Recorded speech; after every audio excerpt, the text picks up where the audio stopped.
Hi, I'm Mary, a librarian and book reviewer with a focus on stories written for kids, tweens, and teens. Today, I am joined by Kaz Windness and Heather Brockman Lee.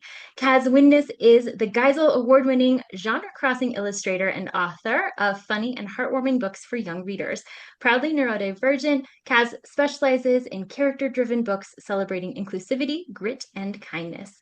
Heather Brockman Lee is an award winning illustrator and author of books for children and an adjunct professor of illustration at the Rocky Mountain College of Art and Design. Heather lives in the shadow of the Colorado foothills with her family and two silly dogs. Welcome, and thank you so much for joining me today. Thank you so much for having us. I'm excited to be here.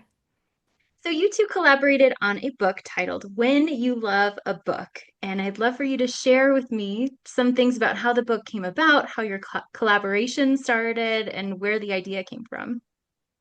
Great. So I'm the author of this book, and as you mentioned in the nice intro, I'm also an illustrator. So it's rare that I'm just on one side of the picture book creation experience. But as I had this book idea running through my head, a book about the friendship that we have with books, I knew that it was a sweeter book than I normally illustrate. Like my book right here has underwear on the cover. So just to give you a feeling for who I am. So as I had this book going through my head and as I'm walking, I just have the poetry coming to me. I thought this isn't my book to illustrate, and I'm pretty sure it is Heather Brockman Lee's book to illustrate. So to give you a little background on Heather and I, we are in a critique group together. We met through the Society of Children's Book Writers and Illustrators, our local chapter in Colorado. And maybe I'll turn it over to Heather for just a minute to talk about how we met and how we came to know each other. Put me on the spot. Yeah, so I joined SCBWI and I joined a critique group that Kaz was part of, and I was really intimidated by her at first. She was super scary, and I think I met her at a conference and she had like a skeleton dress on, and I had a skeleton shirt, and I was like, "Hey, look, we both have skeletons," and she was like, "Hmm." But I won her over, and we've been friends ever since. And we've definitely talked a lot about like in our childhood and just different times in our life when we were struggling, how books really helped us through, and how sometimes they were our only friends. And so when she wrote this manuscript and she came to me and she was like, "Would you consider this?" I mean, I was like tearing up reading it. It's just such a beautiful sentiment. So I was like, of course, she's an amazing writer. So I was honored that she asked me. And I just knew that this was a book that was really both of us would be coming to with love, like it came from our hearts, truly. Mm. And I think that it's a book about being friends with books, but it's also created by people who are friends in real life and really have that connection. So I was just so honored that Heather accepted the opportunity. We have different agents, so we had to bring them into the loop, like how that's going to work out as far as taking that to a publisher and also just getting really clear on the boundaries about who's responsible for what. And me just not wanting, because I'm an illustrator too, so I have a visual idea of what I think something might look like. And I did not want to do to Heather what I have not like done to me, which is to dictate to the illustrator what something should look like. I know that an illustrator's skills are best when they are allowed to use their own imagination, their own creativity, and bring their own story to that text. But we're in the same critique group. So I just really had to frame it around. I will not give Heather any feedback that I would not give her if I was just looking at a book that she was illustrating for some other writer. And if I started to have an opinion about it, I would just step back from it and let other people in the critique group add their opinions to it because I really didn't want to step on that. And I just, I didn't want Heather to feel the pressure of performing something that she thought I wanted. I don't know if you would or not, but I just, I wanted to be careful about that. And there were so many instances on every single page where I was just surprised and delighted and blown away by the beauty that Heather brought to the text, and I just couldn't be more happy with how gorgeous this book is, and that we brought it to the world together. Book events together too, which is Yeah, like doing always book more fun to events do with with a friends. friend is the best. Yeah. I bet. So there are several books that you allude to within the story, whether in the illustrations or in the text. Tell me a little bit about how you selected those books and if they have personal meaning to you. So as the writer, I had a little more control over that. I think Heather did introduce other hidden books inside the illustrations that you can look around for. But you'll even see here on the cover, we have Where the Wild Things Are, Little Red Riding Hood, The Big Red Dog, If You Give a Mouse a Cookie, The Little Engine That Could. We have these pigeons. I think that alludes to Don't Let the Pigeon Drive the Bus. So for me, I mean, of course, I have my favorites from when I grew up. The whole reason that I got into writing and illustrating was one, that my mom would take us to the library. We did not have a TV, so she would take us to the library every week. We would fill up the wagon, not the wheelbarrow. That is a picture, though. That is an image. We would fill up a wagon with books. The librarian would always say, "There's no way that you're going to read all of these within 2 weeks." We would always read all of them within 2 weeks. And when I was introduced to Where the Wild Things Are by Marie Sendak, I was just, my mind was blown. My world was opened up. I was like, whatever this guy is doing, I'm going to do that. I have to do that. I remember there was a bookmark contest at, I think I was in kindergarten at the time, and all the other kids were drawing 101 Dalmatians because the movie had just come out. That kind of ages me. But I was drawing monsters, and I won that bookmark contest, and I'm like, sold. Whatever that is, the attention I'm getting from this, being able to show my love for these books, I want to do that. And so when I was thinking about so there's rhymes in the text that give the reader the opportunity to guess what the books are, and if they don't know what those books are, it gives their grown-ups the opportunity to introduce them to those books. So there's The Snowy Day, Strug Nona. I think there's about 11 books that are alluded to, 11 or 12 books that are alluded to within the text that kids can guess. So part of it was just unlocking what the riddle might be, but I definitely wanted to hit on my favorite books in the text. And then of course there was that going with the editor and them having their opinions and asking me to write something that might talk about, I think Red Riding Hood and I think The Little Engine That Could were ones that they pushed me to consider, but there were a lot of ones that did not make it into the book. So my whole thing is just to write as much as possible, try and pick the best ones possible, and then tweak those to be the most clever possible rhymes that I can get in there. But, you know, with my love of children's books, like we have such a wide world to pick from, it was really hard to narrow it down, actually. And what was your experience of that, Heather, like from an illustrator perspective?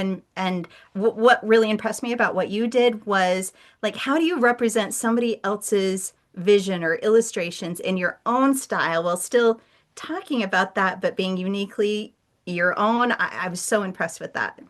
I mean, it was a challenge. I thought it was going to be a challenge. It actually ended up being a lot easier than I thought. You know, all the books that Kaz referenced are classics that we grew up with for the most part. And so I already had so much familiarity with them. But the first thing I did when I really started to dummy was I checked all of those books out of the library, the ones I didn't already own. Of course, I owned probably about half of them. And I just read through them. And then I put them away. I didn't want to look at them again because I wanted to make sure that whatever I was drawing wasn't too heavily influenced. So I wanted to be able to add to the riddle by giving these visual clues. And so I just drew it the way I draw. And so it ended up not actually being as challenging as I thought it would be. And we did go back and forth, you know, with the art director. They had some different ideas and things that they always come in and make things better, you know, like that collaboration is so important. But yeah, it was actually really fun. It was really fun. And then I also had a lot of fun. If you look through the book, you can see a lot of library cards, like I'm blanking on the name, the ones that they would fill out to check them out. Mary, you know what they're called. Library cards?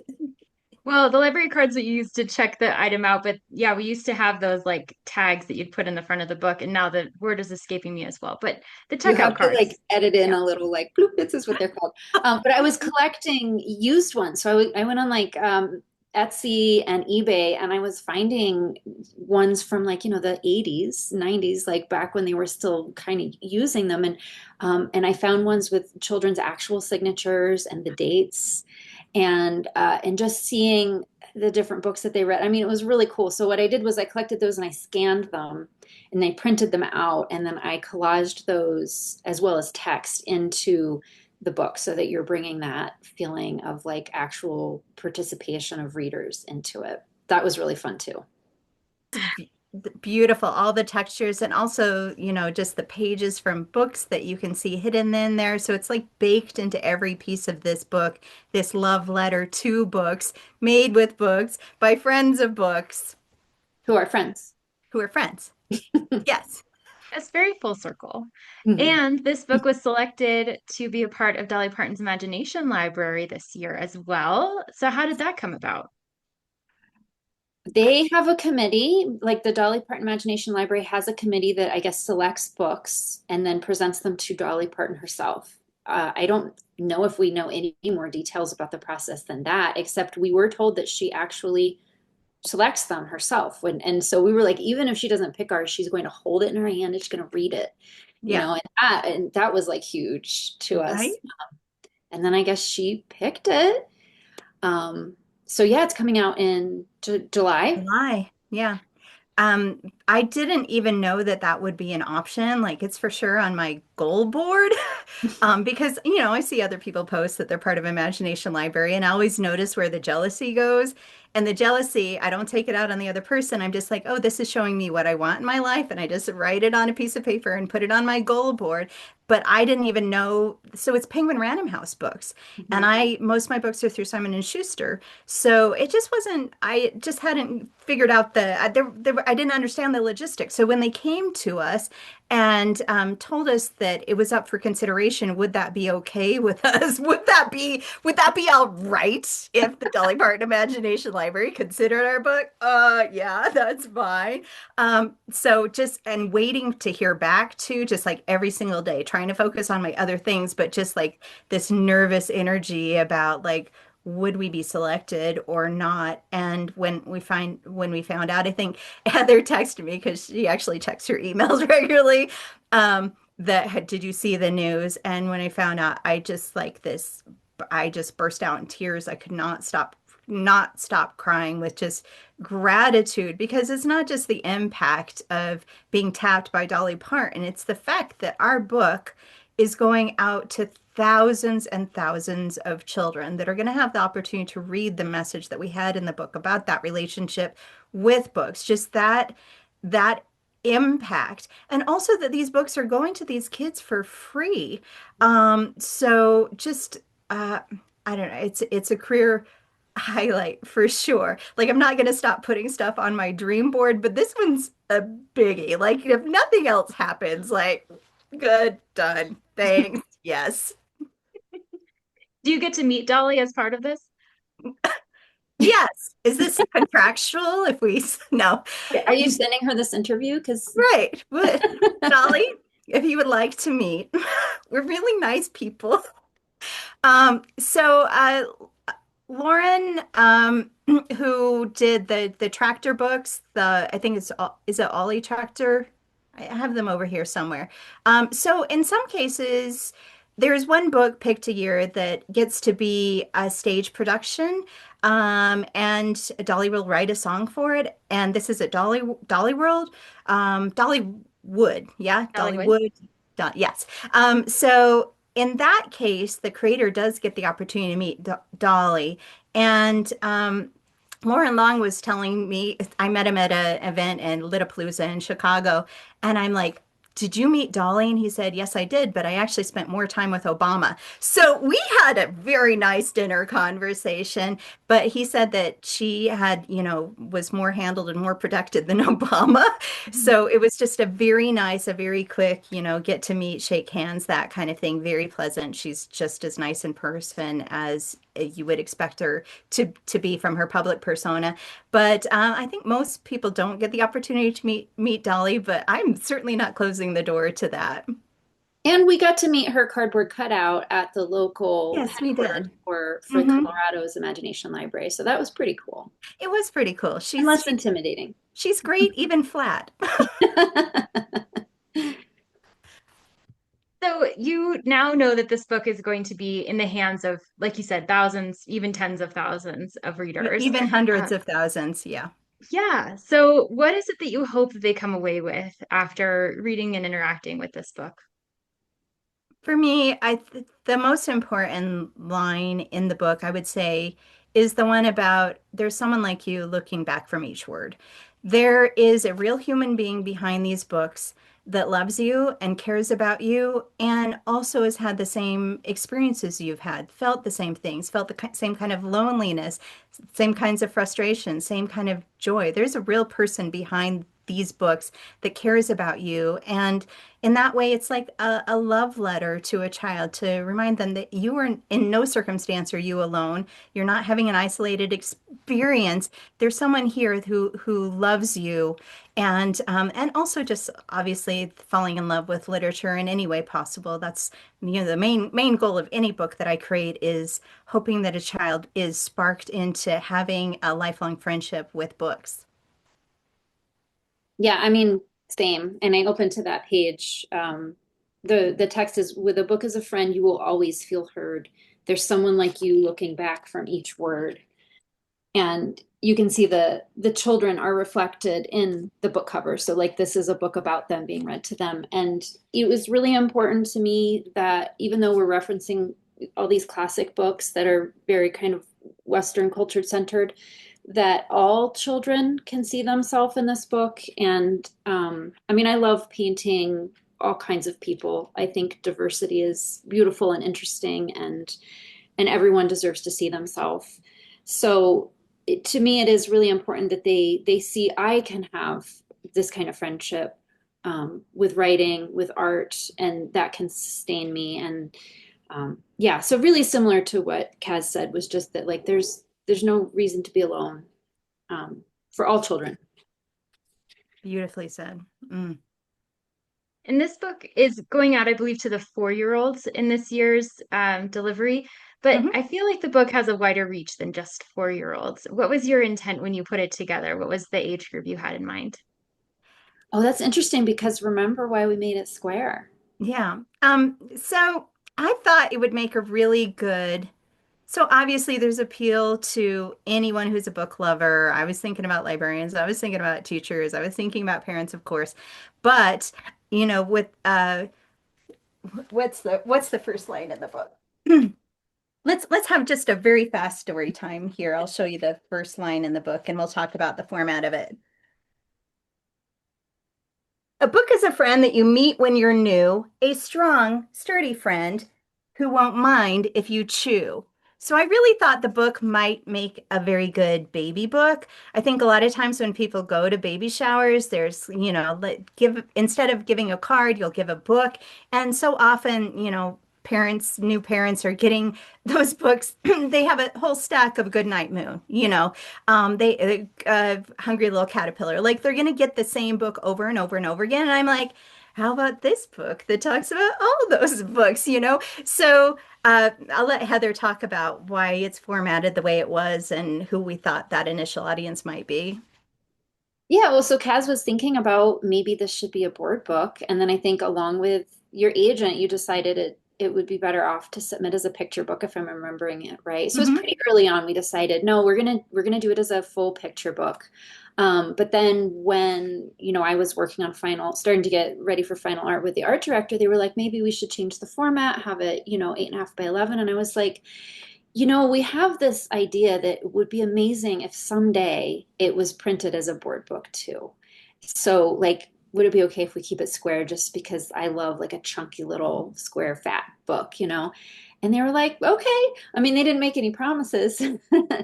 um, but yeah, I think that the target age, like Kaz said, was from like birth to the grandparents who might be reading this to the children. I think there's something in it that really speaks to all these different ages because I mean, obviously there's a lot in here that appeals to children, but then you're giving the grown-ups nostalgia about maybe their own childhood or reading to their kids when they were younger. So Yeah. it's a 0 to 100. You're right. And I wouldn't normally, think of a book in that way, but I knew the gift potential was there. I think, if you're doing this professionally, you also sort of have to think about the commercial application. And so I thought, this is just one of those that could be a book lover's book too. So, that it would have wide appeal. Whereas with some of my other books like Bitsy Bat, I'm thinking age 4 to 8 because those are kids that are just getting into school and learning the format of a classroom and also how to have those interpersonal relationships within the classroom and also being introduced to more complex ideas like neurodivergence. Whereas this one is, it's an ode to a book, it's a love letter to a book that has that wider age appeal.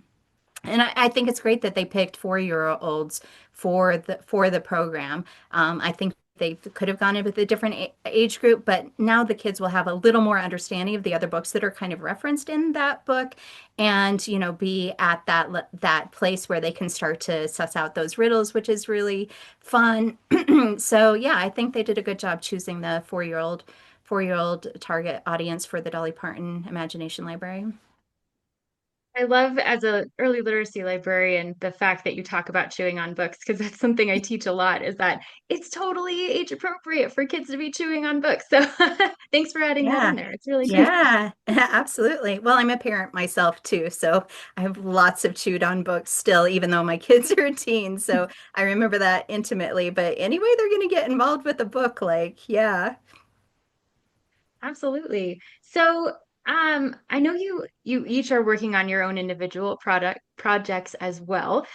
So I'd love for you to chat a little bit about how either maybe this like has inspired some of that work or how you've taken bits of yourself and put it into this work and what you're working on now. Um, That's a lot. It's a big question. I'm just laughing because I haven't even counted how many books I have coming up. Feel very fortunate that my career has taken off in a substantial way in the last 3 years, but that also means that I'm pretty bricked up with a lot of things that it's hard to keep track of. So I just look to see which thing is next and I focus on what I got to be working on next. I can tell you that Bitsy Bat Team Star just came out a couple months ago, and Squid and Pants just came out last month. What I'm working on right now is the final art for the third book in the Bitsy Bat series. So I'm working on a snow winter themed book, Bitsy Bat Snow Star, which is really fun to draw all those characters in really cute, fuzzy winter outfits. But I'm also, doing final edits on a manuscript for a graphic novel that is specifically for those readers that we're kind of losing because we're just struggling with literacy right now, as you very well know. So it's high interest. It's obnoxious. It's called Time Traveling Chickens Bach to the Future. So I'm finishing up the edits on that and starting to work on the cover designs and character designs for that. And also secret projects that it's going to be a thing. You will hear about it. So just lots and lots of things going on, but that's the main what's next for me. How about you, Heather? Well, I just had a book come out with author Nadine Presley, The City of Jasmine, which Kaz so sweetly has on her wall. And it's interesting. It's really not related to When You Love a Book, but I went much harder into the collage on this one. And so I do think that doing When You Love a Book got me comfortable with the idea of really going hard on collage. Like I'll just show you the case cover really quick as an example of what you can see of a lot of the interior. So it's a book that takes Those place in the past. mosaics are just gorgeous. So It's lots such of a beautiful book. mosaics and tile work in that city, just beautiful. And then I'm working right now on two books that come out next year. I'm finishing up final art on both of them. One is my debut as an author illustrator, and working, in a critique group with Kaz and with the other amazing authors and illustrators that are in our critique group definitely has helped me become a much better writer. So that's very exciting. That's called Poppy, and it's about a little girl and her panda umbrella. And then another book called To Knit a Ghost, which is another collaboration where I'm illustrating, and the author is an author illustrator friend of mine. And we're working together on that one about a witch who is trying to knit a ghost and keeps becoming interrupted by other ghosts trying to distract her. So, and then, yeah, I think secret stuff too that it's hard to sometimes keep track of what's been announced. And these projects take years, 3, 4 years sometimes. So you get really excited when you get the contract or the offer. But then it's like, well, I have these other projects I've got to stay, knee deep in for a while before I can even think about those, which is a great place to be in. And like Kaz, I'm very grateful for that opportunity to be working in this industry, which is like my favorite. I mean, books are my favorite thing. So yeah. Yeah, I can totally agree with that. I think also, like, just from a tech standpoint, it is my first, I believe this was my first published rhyming text. And since then, Squid and Pants rhymes, Cat versus Vac rhymes, Go Go Dino rhymes. I love working in rhyme. They say as a debut, you don't, or like someone breaking into the industry, it's recommended that you don't do rhyme just because editors see so much terrible rhyme that it can be an instant rejection. But to be over the hump of that and to be able to, I love, for me, it's that word puzzle thing. And so first thing in the morning, I'm always working on a new manuscript and it almost always rhymes, but just like puzzling out, like, what's the most clever thing I can do here? It's so fun and it just scratches my brain in the right way. So I do have more rhyming books coming, but it was this book that really kind of broke that seal on me being able to do rhyming text, which is I'm just so delighted to have the opportunity. What fun. And especially that these books are, I mean, you say, they take many years to put together, but you can go in so many different directions, I feel like. I mean, even just in the books you're describing right now, they're not the same at all. And so you get to investigate lots of different sides of humanity in the books that you design, which is so cool. So true. Like, if you just focus on one thing, children's book, you will never learn everything. You will never explore everything. You will never be bored.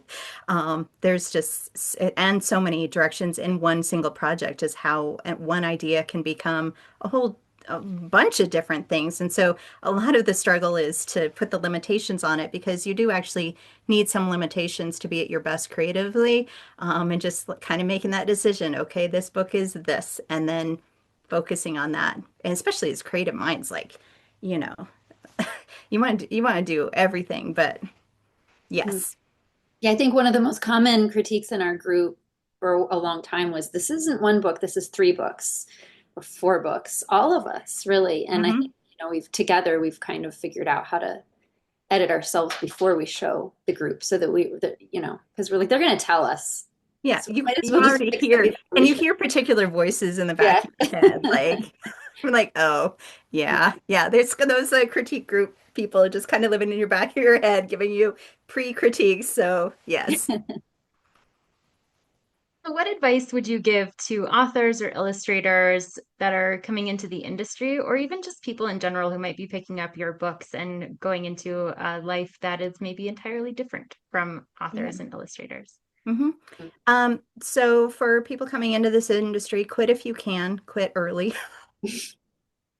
No, but seriously, like people ask me because it is a hard industry to break into, and there are a lot of tough challenges around this. And people ask me all the time, how do I know when to quit? And my thought is if you can quit, you probably should.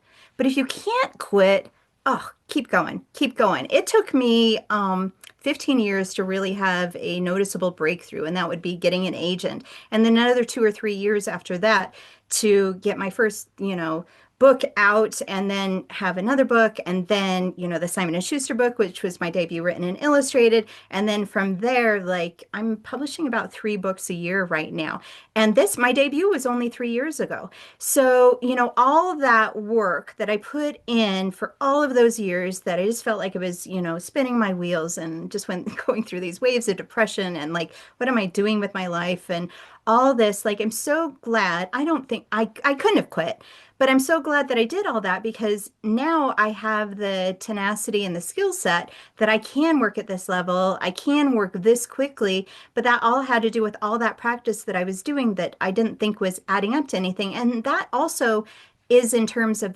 the ideas. So the characters that I came up with, that those books didn't get picked up or I couldn't figure my way through the story or anything like that, they are getting recycled. So it all ended up being compost.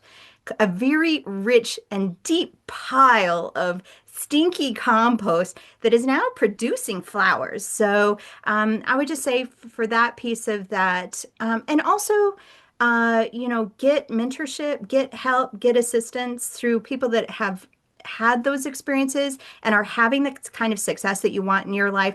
I know that I could have arrived here much earlier if I leaned into that mentorship earlier. That's part of why I started an online school called Cuddlefish Academy. Heather and I are both professors, and we have just really amazing educators there that, our whole focus is on helping people have those kind of breakthroughs and maybe do things like get that kind of focus they need. But, there's a lot of other resources, highlights and SABWI. And I mean, there's just such a strong community, people that really do generously want you to succeed. We see that there's room for all of us. So, look for those resources and don't try and do it alone.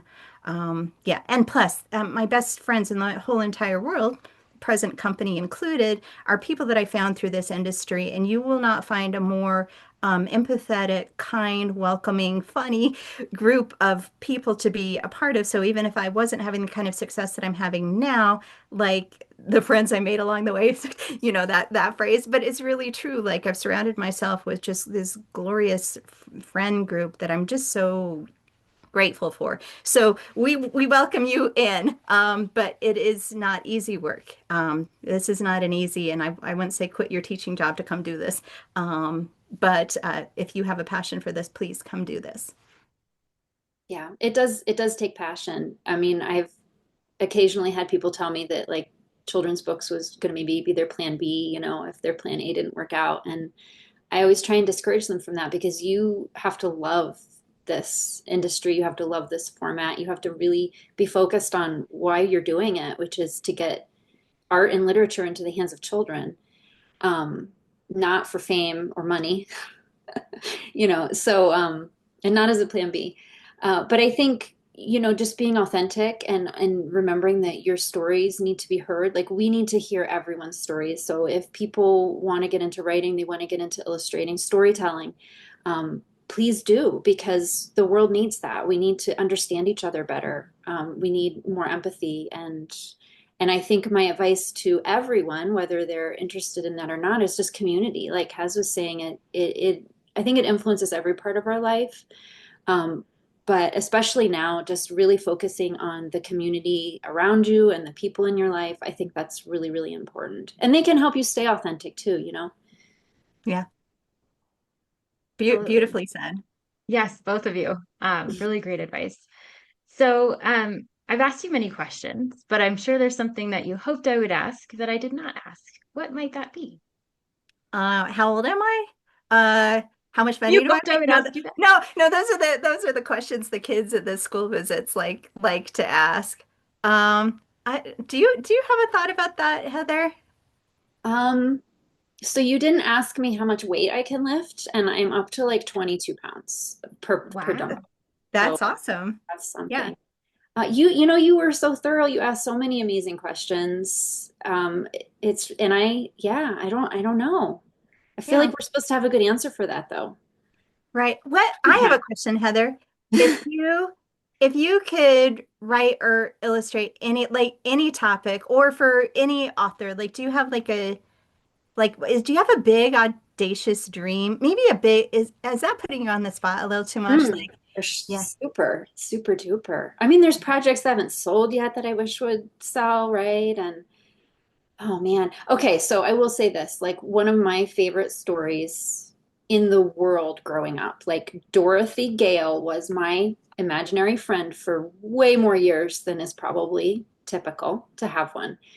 I would love to do something with the Wizard of Oz, Ozma of Oz, any of those. Like I love the robots. I guess they're automatas. Automatons. Yeah. But yeah, anything from that world, or also one of the projects I worked on really, really early that had a little bit of interest and then it sort of never went anywhere was that I had retold Heidi, the book of Heidi, as a graphic novel for young kids because I Oh, wanted to bring it into like right. this younger It was so audience. beautiful too. And I Yeah. was so excited about that, and it just sort of never went anywhere. So maybe someday That would be really cool too. Ooh. But now, Kaz, you have to answer that same question. Okay, really great answer, Heather. It gave me a moment to think about the big, kind of dream thing. So I'm actually writing some middle grade horror stories, and they're very dark. Heather's read some of them. But to publish a collection of creepy horror stories, because I do have a dark side. In fact, my main editor, Catherine, the Bitsy Bat editor, is always giving me a little bit of crap about how my initial drawings for everything is always kind of a little edgy and a little creepy. And she always says, "Can you soften this up? Those eyes are kind of freaking me out. And I think this is gonna give kids nightmares." No, she's not that harsh on me, but I do have a creepy side, and it's kind of my little delicious thing that I do for myself. It's not under contract, it's outside of what I'm publishing right now. But that as a published collection and darkly illustrated as well, that's kind of and they're so fun to write and just a good place to put some kind of aggression that I might need to have go somewhere.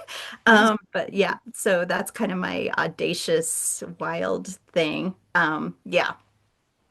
Oh, I love those answers. And I feel like there's a really important place for both of those paths in modern contemporary literature for kids. That the horror side is really taking off in a lot of ways, especially for middle grade. And then also just these retellings, especially as you have Wicked coming out, Yes, and all sorts of ways that people are re-engaging with classic literature. I think that's a really cool path as well. absolutely. Mm. Yeah. So, where can folks go to learn more about your work, to keep up with the things that are coming? Where should they go for that? My website is windnessbooks.com, so just my last name, books.com. I'm on a lot of social media. So Blue Sky at Kaz Windness, Instagram at Kaz Windness. Um, I'm still on TikTok as long as TikTok's still TikToking, Cuddle Kaz. And yeah, and we do have that online school for people that are interested in writing and illustrating. Try and keep really affordable, really accessible, which is Cuddlefish it's Cuddle,